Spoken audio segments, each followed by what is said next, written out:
عايز أعرف إزاي قصة حب ما تتعارضش مع فكرة تناسب العائلات اللي أنت اتكلمت عنها. أنا لو حبيتها الأول هعرف إزاي عيلتها؟ أكيد مش هتعرف عيلتها قبل ما تعرفها هي الأول.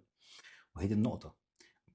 مش معنى إن أنت حبيتها إن هي بقت مناسبة للجواز خالص.